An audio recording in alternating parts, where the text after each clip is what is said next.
Hello guys, for today's video, samahan niyo pala ako sa pagmotor kung saan yung mga tanawin na maganda at yung kalsada na magdudugtong ng Alang at Santa Fe. Ito pala yung kalsada na shortcut papuntang Tacloban.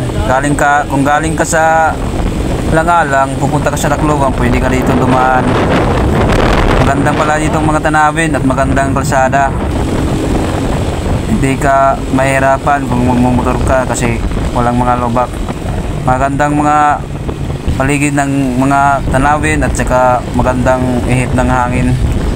Sa taon nga pala, kung taga rito kayo, paki-like and subscribe kung makita niyo ang lugar nun at sobrang ganda. Hanggang dito na lang tayo guys. Thank you.